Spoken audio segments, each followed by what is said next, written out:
¿Qué tal amigos? Buenos días, buenas tardes, buenas noches o en el momento en el que estén sintonizando esta nueva emisión de La Última Página que como siempre está ante ustedes debido a que la manifestación divina, el motor inmóvil, el uno inmarcesible que mueve las nubes de nibios cabellos, el que dirige las almas hacia los campos elíseos. Bueno, es Sebastián Porrini, ustedes ya saben, el psicopompo, claro.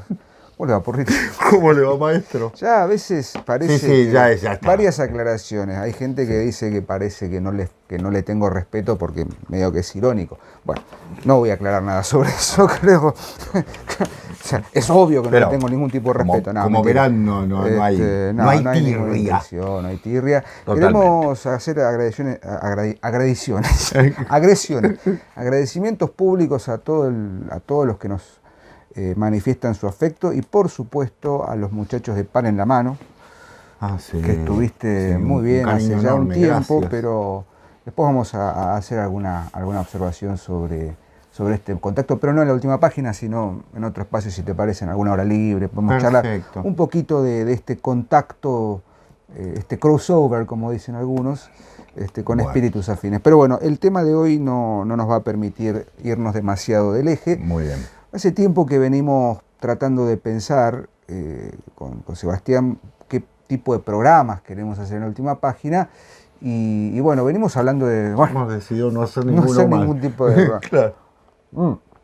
A partir de ahora esto es un magazine de opinión de cultura general y vamos a tener un panel que nos rodee y que diga una cantidad de imbecilidades sin ningún tipo de argumento, pero con el convencimiento de que tienen la verdad única y absoluta. Por supuesto. Que ese es básicamente el concepto de panelismo en la Argentina. Exacto.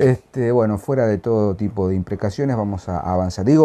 Veníamos pensando con Sebastián qué tipo de programas nos están haciendo falta. Y bueno, quizás el desarrollo de un tema. Hace tiempo que no pensamos en un tema, digamos, que englobe varias cuestiones y que nos permita hacer algunas observaciones y desarrollos, por supuesto siempre asociado a las temáticas que nosotros, a los conceptos o a las ideas que tratamos de defender o de llevar adelante en relación con la literatura, con el mundo del conocimiento en general. Y creo que hacía tiempo que nos debíamos el problema o el tema que surge a partir de la Revolución Francesa, ¿no? O sea, podríamos llegar a titular esto como Revolución Francesa y literatura, o literatura y Revolución Francesa, pero si empezamos a hacer un rastreo de la literatura propiamente dicha, nos vamos a encontrar con clásicos muy específicos, pero no de pronto con una expresión literaria que surge a partir de la Revolución Francesa. Sí, lo que convendría analizar es la composición, la forma mentis de la prerevolución, la revolución y lo que produjo la revolución. En primera instancia, por ejemplo, la reacción en el romanticismo, en cierta medida, sobre todo en el romanticismo inglés. O la retroalimentación entre las ideas que sustentan buena parte de lo que luego fue la revolución y sus distintas etapas. O sea, no es que en junio del 89, de 1789, julio, perdón, del 89, empieza la revolución y listo, el mundo cambia a partir de ahí. Es un proceso muy largo que implica una serie de, por supuesto, eventos anteriores, un hecho central, puntual, que tiene como su punto climático en el clímax, digamos, en 1789, y que luego, bueno, va a terminar desarrollándose hacia fines del siglo XVIII, perdón, que es en 1799, con el famoso 18 Brumario, ¿no? En cierta medida, y todo lo que implica las guerras napoleónicas y tal, ¿no? Todo ese mundo que surge previamente, por supuesto, sobre todo creo yo con tres grandes nombres, entre los muchos que podríamos nombrar, valga la redundancia, que son Rousseau, Voltaire, Diderot, como en primera instancia, ¿no? Por supuesto, y como pensadores o como sostenes de alguna manera, que no son los únicos, por supuesto, pero bueno, te cedo la palabra, Sebastián, para que hagas tus observaciones que siempre son mucho más cuidadas y profundas que las mías. Lo que asombra es que 100 años antes hubo una revolución en Inglaterra. Y fue una revolución que también tuvo sus momentos de tensión, pero que los ingleses supieron, digamos así, acomodar a un cambio de dinastía y punto. Sin embargo, fue un cambio enorme para Inglaterra. Si bien Inglaterra siguió siendo una monarquía, se convierte definitivamente en una monarquía constitucional. Es decir, el gabinete pertenece, o mejor dicho, responde a la voluntad del Parlamento y no a la voluntad del rey, como había sido hasta ese momento. Y hay una cosa, 1688, ¿no? Jacobo II es finalmente destronado y viene Guillermo de Orange con María II, como los dos reyes, el matrimonio holandés, que se van a hacer cargo de la corona británica, de la corona inglesa en ese momento, y van a formar después el Reino Unido de la Gran Bretaña, ellos mismos, ¿no? La bandera incluso se forma en ese momento. Es decir, hay un antecedente enorme, pero es un antecedente que se basa en un principio clave.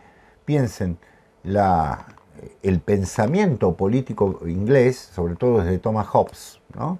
Y la influencia de Locke en ese momento, va a dar como pie un contractualismo, un principio de contrato, que va a tener su principio en un cierto absolutismo de la imagen real, sobre todo en Hobbes, para después ir trasladándose a un liberalismo de carácter mucho más contractual y por ende en base a los derechos. El famoso Bill of Rights, ¿no? Es decir, toda la declaración de derechos que permitió el establecimiento de una monarquía constitucional, entre comillas, porque Inglaterra no tiene constitución, pero hay una cantidad de leyes fundantes que se pueden considerar base. Eso influye de manera notable sobre los ilustrados franceses que nombró Diego, ¿no? Diderot, Voltaire, Montesquieu, Montesquieu sobre todo, ¿no? Porque es el autor del Espíritu de las Leyes, que tiene como base la división de poderes, el concepto de un Estado no concentrado. Recuerden ustedes que la monarquía francesa era una monarquía de carácter absolutista, no era la monarquía de la época de Felipe II, no era mucho menos la monarquía de los estados generales. Cuando estalla la revolución en Francia, hace 175 años que no hay parlamento. Escuchen bien, porque los parlamentos existían. Esto es algo que yo siempre quiero resaltar, ¿no? Es decir, los reyes españoles, o los reyes austríacos, o los reyes de todos los lugares, debían tener una dieta. Lo que pasa es que los gobiernos no lo nombraban la dieta, pero sí controlaban. Eso en Francia, llamado Estados Generales, no se convocaba desde Luis XIII, en 1614. En 1789, hacía 175 años que la monarquía francesa no consultaba a nadie. Por supuesto que existían los parlamentos regionales que eran contrapesos y demás. Es decir, buena culpa tiene la monarquía francesa de los errores cometidos en su absolutismo. Desde luego, desde luego. Cuando se dice la defensa del antiguo régimen, ojo, no es el antiguo régimen de ese momento, sino fundamentalmente el anterior, que obviamente ya era irrecuperable. Y el tercer dato es la Revolución Norteamericana, ¿no? 1776, que Francia apoyó. ¿Sí? El general Lafayette, ¿de dónde era? Los ejércitos norteamericanos, ¿de dónde recibieron armas? ¿Cuál fue la gran deuda que tomó Francia para apoyar a quién? Bueno, a Estados Unidos. Pensemos que obviamente fue una cuestión geopolítica, ¿no? Luis XVI no era tan tarado como se decía, ¿eh? Es decir, apoyó la Revolución Norteamericana porque con eso atacaba al Imperio Británico. Era notable, estaba muy bien, pero se endeudó a morir. Y una serie de malas cosechas y de mala administración y gastos de corte al divino botón que le debía a su tatarabuelo Luis XIV, que realmente fue un dilapidador de fortuna, ¿no? Construyendo esa belleza que Versalles, pero ese desastre. Claro. Y sobre todo vaciando de poder a la nobleza, que la nobleza era la que había sostenido la monarquía tradicional. Entonces, la reacción del pueblo en 1780, o lo que ustedes quieran, de los ilustrados, porque en realidad hay muchísimos datos para decir que no es que salió la gente a la calle a hacer una revolución en todo el pueblo. Por eso digo, claro. Es muy complejo. Por sí. Supuesto. En mi caso, no soy profesor de historia, tampoco soy historiador, ni ni tengo conocimiento de historiografía o de ciertos aspectos de sociología. Uno, por supuesto, tiene conocimiento de leer, de informarse y de tratar de entender ciertas cuestiones. Ahora, sí es interesante pensar, más allá digo, lo que la Revolución Francesa, como nombre genérico, nos permite pensar, más allá, decía, del hecho histórico o de las causas sociopolíticas, geopolíticas y demás, es que detrás hay un momento en el, o sea, hay un proceso en rigor, de verdad, Sí, claro. de cambio de paradigma. Sí. Y ese cambio de paradigma está sostenido en las ideas propias de la Ilustración. Sí, nada volvió a ser como antes. Nada volvió a ser como antes. Y en definitiva, para traer un poco de agua a nuestro molino, lo que resulta, digamos, significativo, por decir una palabra simple, es que efectivamente la Revolución Francesa no es solamente una revuelta o un cambio de paradigma respecto del absolutismo monárquico de Luis XVI, que, como bien decía Sebastián, había llegado a un punto de exacerbación de todo tipo de excesos y tal, y qué sé yo, sino que en definitiva, como dirá algún pensador, se puede entender como una etapa crucial del advenimiento de lo que llamaremos burguesía. Claro. En el sentido moderno de la palabra burguesía. Y con eso, la secularización de ciertas ideas que antes pertenecían a la dimensión de lo trascendente, por ejemplo. Al menos teóricamente. Al menos teóricamente. ¿No? Al menos teóricamente. ¿Cómo sería eso? A ver,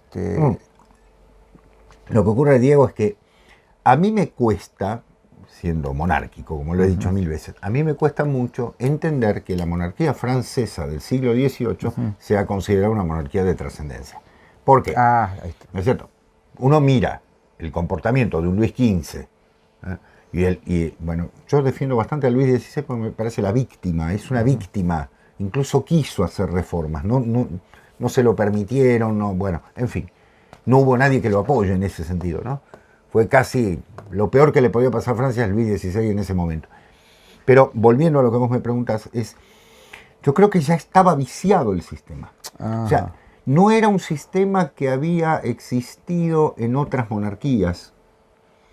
Sí que había impregnado, es decir, Francia era la gran potencia en el siglo XVIII, no se olviden de eso, era una potencia científica, militar y demás, un imperio, pero por otra parte había esas ideas ilustradas, habían llegado a todos lados y habían empezado a entrar. No se olviden que las primeras ideas ilustradas son todo para el pueblo, pero sin el pueblo, que es el gobierno de Federico II de Prusia, por ejemplo, ¿no? Los grandes ilustrados de la corte de Potsdam, por decirlo de una manera. Es decir, a ver, hay algo fundamental, ya se había cambiado el orden sagrado, o si se quiere, el orden tradicional, como ustedes quieran llamarlo, ¿sí? Ya no eran los Austrias, sino ya había un despotismo, el despotismo ilustrado, como lo llaman generalmente los manuales de historia, el despotismo ilustrado. El despotismo ilustrado ya es una aberración del antiguo régimen. Entonces la reacción, porque salen muchos a defender al rey, muchísimos a defenderlo, pero a defenderlo como la figura de aquel rey antiguo, ¿no? No de corte o digamos así, el Luis XV entregado a todo tipo de placeres y de generaciones y demás. Porque lo que dice el Marqués de Sade, que me decía no es un gran escritor, está bien, sí, totalmente, pero lo que refleja, estaba ahí vivo, en una sociedad podrida, absolutamente podrida. La respuesta fue cortar cabezas. Bueno, y ahí salió algo, ¿no es cierto? Salió el mundo moderno, salió el mundo, realmente nace la época, cuando se dice la era contemporánea, nace con la Revolución Francesa, un cambio enorme. No estoy diciendo nada genial, ¿no? No, pero es interesante lo que planteas, porque quizás, claro, en una lectura inocente o en una lectura, digamos, de manual, parecería ser que, bueno, este proceso que se da con la culminación, finalmente, de la toma de la Bastilla y demás, que después van a pasar unos cuantos años, las disputas incluso internas, como toda revolución, después viene quién se queda con la mayor parte de Totalmente. las ganancias, ¿no? El reino del terror y tal. Sí.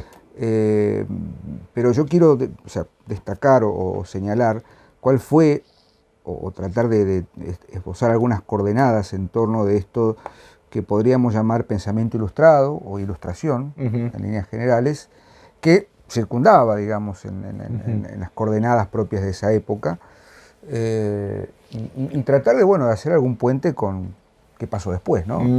Sobre todo, como eso que podría pensarse revolucionario incluso en el pensamiento del ser humano, que por supuesto no es revolucionario, ¿no? Es decir, es un proceso largo y lento que se empieza a dar, que ya lo ha dicho muy bien Ángel, ¿no? Desde el otoño de la Edad Media, ¿no? Totalmente. Es un proceso larguísimo, la ausencia o la obturación del mundo natural, del mundo mítico, del mundo tradicional, justamente, en pos de un pensamiento más bien materialista, moderno, instrumentalista, claro, individualista, antropocéntrico, donde cualquier figura de trascendencia deja de tener un valor y un centro. Bueno, todo ese cúmulo de ideas que, como bien decía Sebastián, ya empezaban a circular en Inglaterra, un siglo antes tal vez, o incluso en el siglo XVII. No hablemos siquiera de las revoluciones religiosas, ¿no? La Reforma y tal, que es anterior, por supuesto. El cisma de Occidente. El cisma de Occidente y tal. Bueno, yo creo que en la Revolución Francesa viene a eclosionar todo lo que ya de alguna manera estaba anquilosado y se cae a pedazos toda una estructura de pensamiento. Claro. Y surge una estructura nueva que luego, por supuesto, en el siglo XIX va a dar el positivismo, va a dar todo lo que... Vimos el cadáver podrido, como diría, ¿no? Exactamente, claro, mira, otro francés, claro. ¿Cómo se llama? La decomposición del catolicismo de Louis Bouillet. Creo que en la Revolución Francesa sale el cuerpo, ¿no? Sale el cadáver putrefacto, claro, que ya se venía velando en el pensamiento. Y que es justamente esta cuestión de que siglos y siglos de filosofía o de pensamiento o de indagación sobre el problema de la razón y qué se puede conocer y qué no se puede conocer y tal, culminan en la idea de que la diosa razón, justamente en el iluminismo, o la ilustración más que el iluminismo, perdón, puede dar todas las respuestas. Sí, entonces, cuanta más razón se acumula, es más pasible el corazón, el espíritu, para entender las cosas que suceden en el mundo. Exacto. Y quizás la obra fundamental de este periodo, que es muy anterior a la revolución propiamente dicha, o al punto de eclosión, es la enciclopedia, por ejemplo. Claro, muy bien. La enciclopedia de Diderot y de Ronde d'Alembert, Jean-Baptiste, Jean Le Rond d'Alembert, que es la enciclopedia, tengo acá anotado el nombre completo, perdonen, porque lo tenía, acá está, la enciclopedia o diccionario razonado de ciencias, artes y oficios. Claro. Es decir, de alguna manera, la posibilidad de tener el conocimiento razonado de todas las cosas que antes demandaban un tiempo inconmensurable, poder asir su contenido total. A lo que quiero llegar, entre otros antecedentes, por supuesto, vuelvo a decir, Jean-Jacques Rousseau, el contrato social, Voltaire, Montesquieu también con sus ideas y tal. O sea, pensemos solamente en Voltaire, vos los tenías acá, los 50 tomos, sí, el diccionario filosófico, es decir, hay como un conjunto, una corriente de pensamiento que va en pos de imponer como centro y como eje de pensamiento ideas de progreso indefinido, ideas, digamos que, vuelvo a decir, quizás la palabra más cercana es secularización de ciertos aspectos que antes pertenecían a la esfera de lo trascendente o de lo divino, y por supuesto el imperio del materialismo de la razón. Todo aquello que no pueda ser razonado no ingresa dentro de lo que puede pensar el hombre o de lo que el hombre puede hacer. Dicho en líneas generales, una suerte de vuelta a ciertos elementos, pensemos en el neoclasicismo, el clasicismo en cualquiera de las artes, la idea de una búsqueda de perfección en el mundo terrestre, en este mundo posible, en este mundo que podemos razonar. La sociedad racional. La sociedad racional, y no quizás en una esfera anterior o en una esfera suprarracional o trascendente y tal. Creo que esa componenda de pensamiento que luego se materializa en literatura, ¿no? Ya como adhesión, ya como reacción, sobre todo en el romanticismo, Sí, como señor. bien digo, va a generar una usina de ideas y de pensamientos que van a ser el centro y el eje fundante del siglo XIX. En líneas generales el siglo XVIII, sobre todo con la Revolución Francesa, con la Revolución Norteamericana y con la Revolución Industrial a nivel global en Europa, van a marcar el corolario de un proceso ¿qué diré yo?, de secularización y de desacralización del ser humano. Claro. Incluso, Diego, vos dijiste algo fundamental, el individualismo, ¿no? Sí. Esta idea, dejar al ser humano solo, o sea, es el Estado y el ser Sí, humano, sí, sí, sí. el hombre, el individuo, por decirlo de una manera, el individuo y el Estado. No hay instituciones intermedias, eso es muy interesante. ¿Por qué? Porque justamente si hay un orden anterior que planteaba que no es la relación directa, sino es justamente intermediarios, lo que establece un orden natural del Estado, es lo que la Revolución Francesa viene a abolir. Les recuerdo que la Revolución Francesa abolió los gremios. ¿Sí? Esto nunca se dice. Pero abolió los gremios de artesanos, los gremios de artistas, todo lo que tenía que ver con los oficios y demás, fueron abolidos. Porque ¿qué es lo que tenía que quedar? El individuo solo ante el Estado.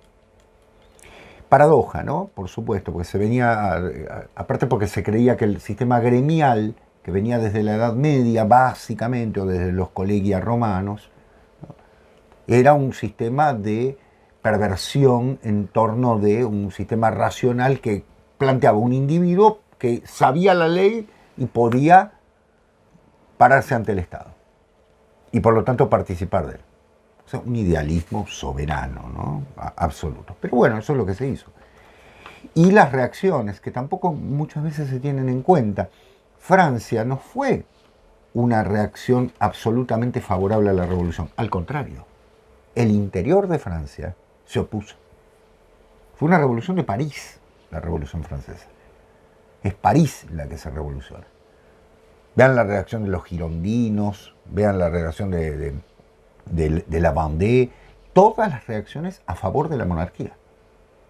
Y fueron arrasados. ¿Sí?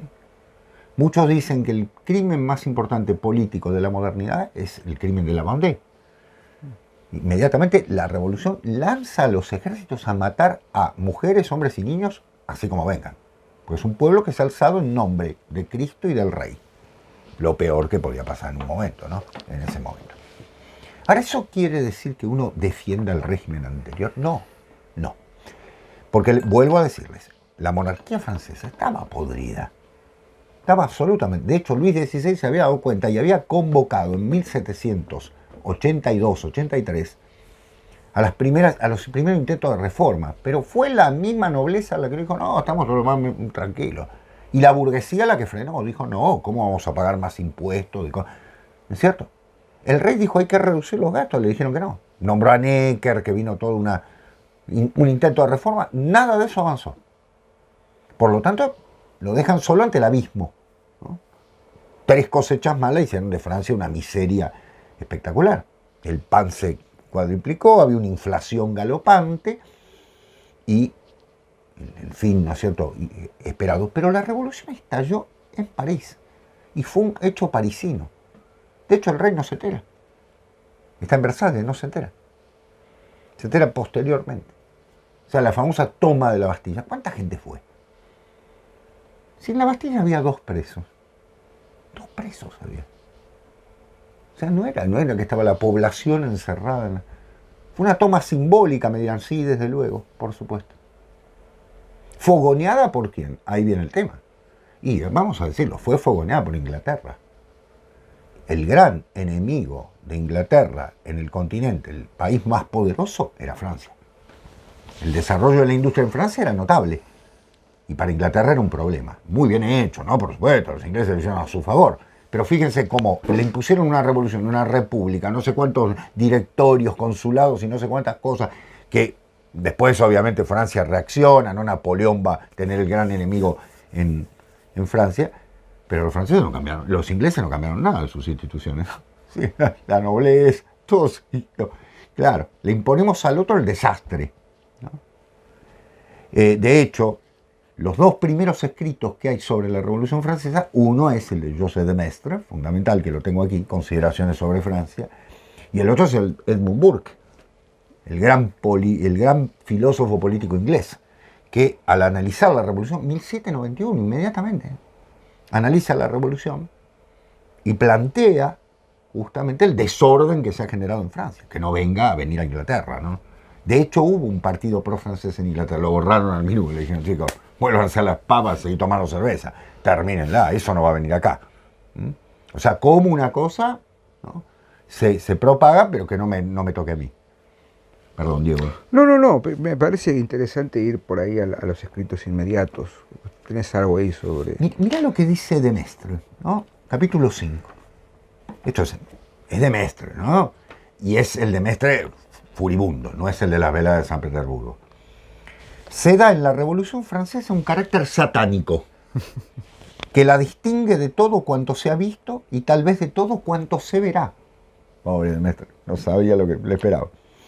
Recuérdense las grandes sesiones, el discurso de Robespierre contra el sacerdocio, la apostasía solemne de los sacerdotes, ¿no? Que apostataron de Roma para asumir un clero laico, un delirio, ¿no? Bueno, la profanación de los vasos sagrados. No se olviden ustedes que lo que se hizo fue levantar tumbas, un horror, ¿no? Se quemaron templos.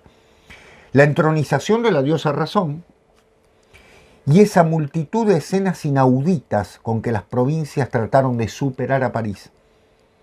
Todo ello sale del círculo de los crímenes comunes y parece pertenecer a otro mundo. Por eso dice satánico. E incluso ahora, cuando la revolución ha retrocedido, 1795-96, los grandes excesos han desaparecido, pero los principios subsisten. Siempre dije, qué esclarecedor que es de Maistre. Él dice, esto va a seguir, ya está, no se va más. Por eso cuando Chateaubriand escribe las Memorias de Ultratumbas, dice, el cadáver de la Restauración entró. Era un cadáver. ¿Qué era Luis XVIII? Que era más bueno que el pan, pobrecito. Era un cadáver, era una monarquía titiritesca, si me permiten el término, funambulesca. Es decir, de alguna manera, lo que ya estaba muerto era imposible de recuperar, como siempre, ¿cierto? Ya era soplar sobre cenizas, como decimos siempre. Ya está, eso se había terminado. Por eso, si bien de Maistre en las veladas de San Petersburgo habla del bien de la monarquía y demás, no está diciendo, muchachos, hay que volver, porque no va a volver, ya está. Es un orden que se destruyó. Ahora, lo que queda de tradición quedará en algunos aspectos. Habrá que ver cómo, ¿no? Pero aquello no va a volver. Sería una nostalgia absolutamente absurda en muchos sentidos. Y lo que se escribió posteriormente, ¿no? Los mismos franceses lo que escribieron. Yo les recuerdo el 93 de Víctor Hugo, es un muy lindo texto ficcional, ¿no? Sobre el terror, ¿no? Que se desarrolló entre el 93 y el 95 con el famoso Comité de Salvación Pública, que fue, lejos de ser una salvación, era una máquina de matar. O Los dioses tienen sed, de Anatole France, en los que se habla del horror de la revolución. Hace poco un programita sobre Anatole France. Ensayo a una voz. Sí, Víctor Hugo, es verdad. Víctor Hugo, que de joven era monárquico, después terminó siendo republicano, ¿no? Vivió 85 años, o sea, tuvo tiempo de cambiar de ideología en todo sentido. Pero yo supongo que Víctor Hugo, como todo hombre, ¿qué vio? Una monarquía muerta. Se voy a traer un cadáver. Y antes de que caigamos en mejor una república ahí medio parlamentaria, medio, ¿no? Ahora, qué interesante también pensar, ¿no? Ahora se me ocurre hacer algún puente, volviendo a la posterior, la influencia que tuvo o que tuvieron las ideas y todas estas cuestiones de la Revolución Francesa en las revoluciones de independencia americanas. Que no fue inocente tampoco, ¿no? Claro, es un tema ahí para... Claro, no es que leyeron a Rousseau. Miren, Mariano Moreno, uno de nuestros próceres de la Revolución de Mayo, fue traductor del contrato social. contrato social está traducido por él. El famoso prólogo que le hace, ¿no? Si los pueblos no se ilustran, si no se vulgarizan sus derechos, si los hombres no saben lo que hacen, los que pueden y lo que se debe, nuevas ilusiones sucederán a las antiguas. Bien, es decir, Mariano Moreno está planteando, ven, las luces, tienen que venir las luces, venir un cambio, el programa revolucionario y demás. No es inocente la traducción de eso. Pero por otra parte, Rousseau es posiblemente uno de los espíritus más confundidos de la historia de la humanidad, ¿no?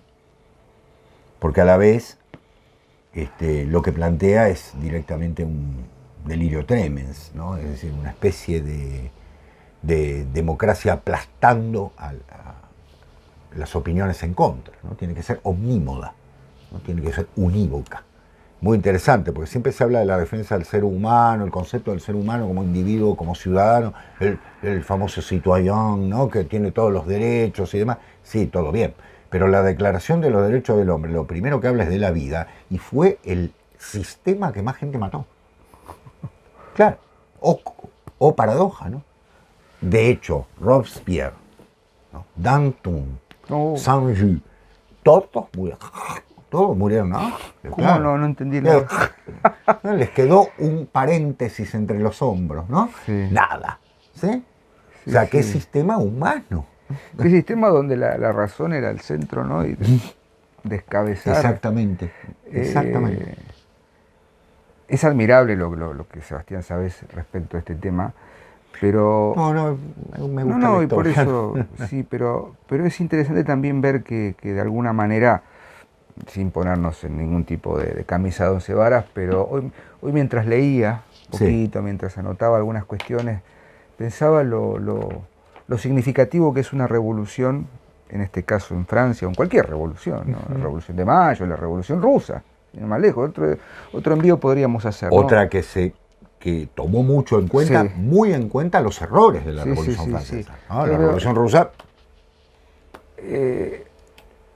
cuántas complicaciones necesarias a veces trae una revolución y cuántas innecesarias, Claro. ¿no? No sé, estoy pensando en el aire. no, está muy bien lo que decís, yo entiendo. Creo que Bien- entiendo lo que decís. Bien ¿sí? decías, ¿no? Recién, bueno, una revolución cuyos ejes eran la Declaración de los Derechos del Hombre y del Ciudadano y qué sé yo, qué sé cuánto, y de pronto Robespierre nomás mandó a guillotinar 10.000 personas Sí. en un solo día. Exactamente. Digo, La masacre de la bandera, masacre de decíamos, la ¿no? bandera. También, claro. Y de pronto, bueno, a ver, quiero ir a esto. Obviamente todo surge en Francia, surge por un agotamiento, por un Totalmente. igual paroxismo, y decir, No. bueno, listo, basta. ¿Ves? Sí, Explotó por todos lados, y Sí, sí, las sí. puzzas salió por todos lados. Exactamente. Me acuerdo cuando estaba en París, la primera vez que fui, la única que tuve la posibilidad de ir, tuve la bendición de viajar a París, fui en invierno.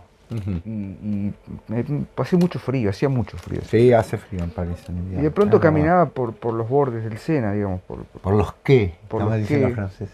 ¿Qué? y se me ocurría, escribí alguna cosa, muy inocente, tenía 25 años, y como Bien. a los 25 Qué lindo. años generalmente piensa que es un gran poeta o lo que sea. Y pensaba, ¿no?, cuánta sangre ha corrido por estos ríos, pensando específicamente en la revolución. Y bueno, la pregunta sería, con el tiempo, decir, ¿era necesaria tanta sangre? Digo, ¿era necesaria tanta sangre y tantas ideas decapitadas como después? Vos sabés, Diego, que ahí yo te voy a responder, te diría una No sé. persona optimista en cuanto al futuro, o sea, alguien que cree en el progreso, diría, bueno, para hacer una tortilla hay que romper Hay que romper huevos. huevos, sí. Exacto, y por supuesto, para lograr un mundo mejor, en el medio Sí. tiene que existir una masacre. Lo que pasa es que, como decimos siempre, yo creo que hay aspectos que por ahí están mejor, otros no sé, pero a mí me interesa a veces saber lo que vos decís, el costo que esto significa. ¿no? El daño colateral. Entiendo a de veces todo el esto. principio de los seres humanos de decir, prefiero no que las cosas... No, a ver, objetivamente si uno analiza los hechos, por eso decía, separemos los hechos concretos, fácticos, Ujú. cosa que es imposible, ¿no? De las motivaciones y de los contextos y de las coordenadas Totalmente. culturales, filosóficas, sociológicas, es una componendas muy grandes, un rompecabezas enorme que no vamos a terminar quizás en toda la vida de entender esto. O hay que especializarse en Revolución Francesa y entender, ¿no?, las causas políticas, sociales, culturales, económicas, demográficas, qué sé yo, qué sé cuánto, que también la demografía tiene un problema, porque París en ese momento Francia, perdón, era el lugar donde más habitantes había, Sí, de un crecimiento demográfico, problema de alimentación. Digo, todo eso, objetivamente podemos analizarlo. Ahora, si entendemos luego un análisis más profundo, un análisis más bien crítico, es decir, qué venía pasando, dónde se pudo haber evitado, dónde podríamos haber regulado un poquito más, este texto tendría que haberse escrito así, tendría que haberse escrito así, lo que dice de Mestre, ¿no? Hay principios que subsisten, ¿no? No me acuerdo cómo era la cita. Y al final del día, lo que resta del día, vemos una destrucción, a veces abiertamente intencionada, y directamente el principio de un mundo que quizás podríamos discutirnos.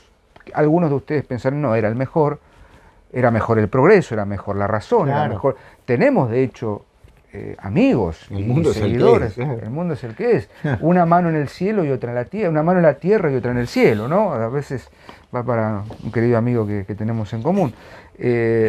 Cuando se puede dialogar y llegar a un grado de equilibrio, bueno, hay momentos, sobre todo estoy hablando específicamente del contexto mundial que estamos viviendo, no somos ajenos a un mundo en guerra, a focos de conflictos geopolíticos difíciles de comprender y hasta me animo a decir con cierto grado me pueden tirar de timorato o de lo que quieran, no sé si yo por lo menos en condiciones de emitir una opinión siquiera al respecto. Me parece espantoso, sí, lo que está sucediendo.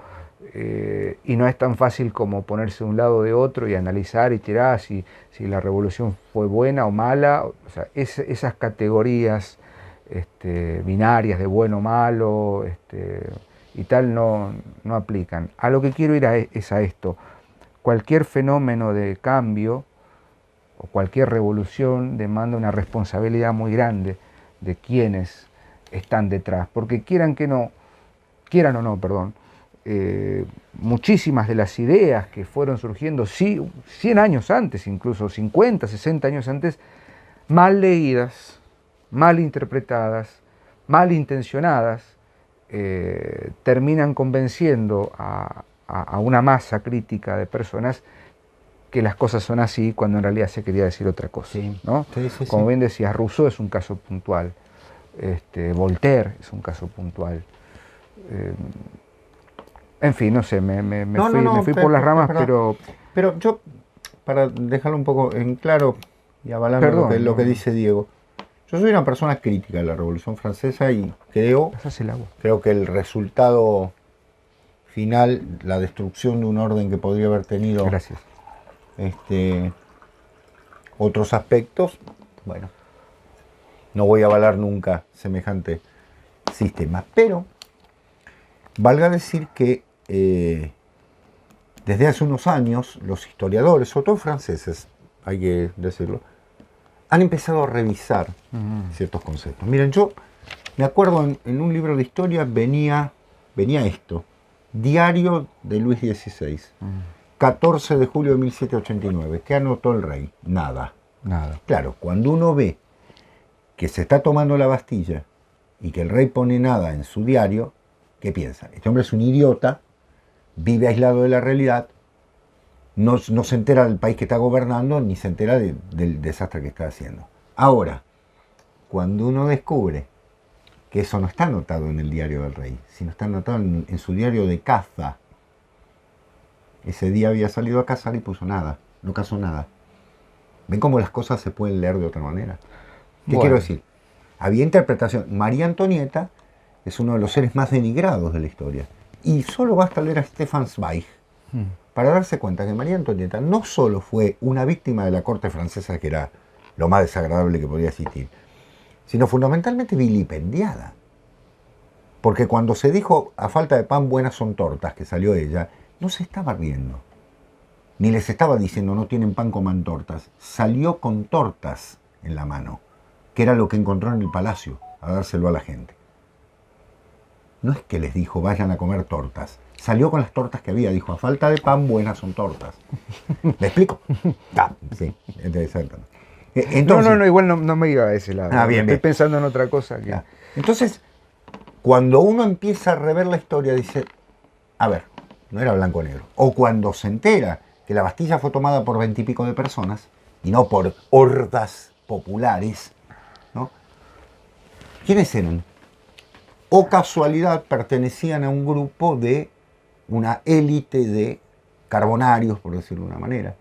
Esto no quiere decir que después el pueblo francés apoyó. Sí que apoyó, por supuesto, pero lo que se hizo en un comienzo fue un foco de destrucción que el pueblo no aceptó al comienzo. De hecho, de la revolución a 1792, el rey siguió siendo rey.